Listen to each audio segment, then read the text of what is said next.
Well, let's join now with Paul Scully, MP, recently Minister for London, but also Conservative Vice Chairman in days past. Paul, thank you so much for joining us.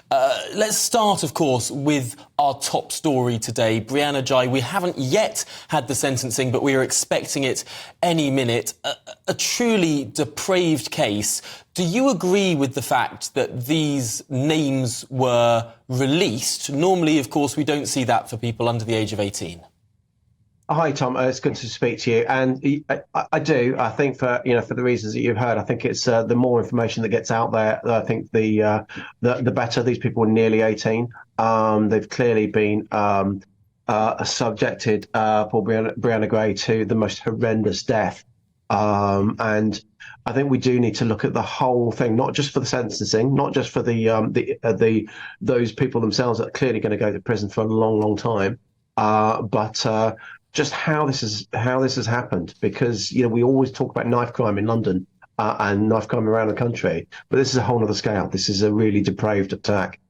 Yes, and it looks like there's going to be an independent child safeguarding review into Brianna's murder, of course, but also the interactions of these two killers with the police, with social services and, crucially, with the schools. So we'll find out more details there of what went wrong and perhaps whether this horrible, horrific murder could have been prevented. I also want to talk to you today about the man who is on the run currently, the convicted sex offender who was refused asylum twice, committed a sexual assault offence and then went on to convert to Christianity and then was granted asylum in this country. I asked Tim Loughton this question earlier, but do you think this man should have been in this country? Well, I think clearly, once you've been convicted of such a serious offence, at that point, you've got to ask the question, what was the decision? How on earth was that decision taken after the offence? If we can understand if things happened afterwards, these things do happen. But at that particular point, when you've already got a serious conviction, then we've really got to question why he was allowed to stay in this country.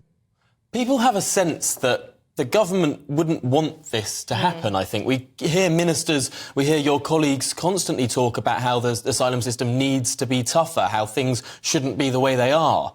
And then the question's asked, is your party really in control if these things all seem to be happening sort of against the wishes of the people we elect?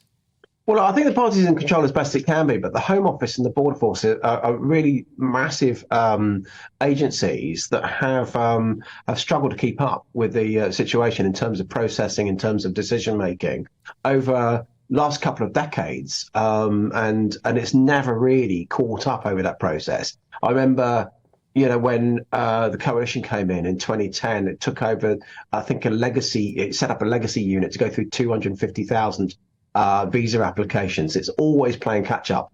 And in those, you're then going to get decisions. You're always going to get some bad decisions amongst the hundreds of thousands that are taken every year. But we do need to get a better grip on the whole situation. And Paul, just lastly, reading this morning that a returns deal with Turkey has essentially been ruled out by Home Office officials. They say that Turkey is not a safe country. How big a blow is this? Well, I think it's significant because there are clearly people coming through those channels, that route, and so we've got to I think look again to see. I haven't seen the detail yet about why they believe that. Clearly, there is some political difficulties in Turkey at the moment, especially between Turkey and Kurdistan, for example. But we just have to get a resolution on this because it is one of the main routes into Europe.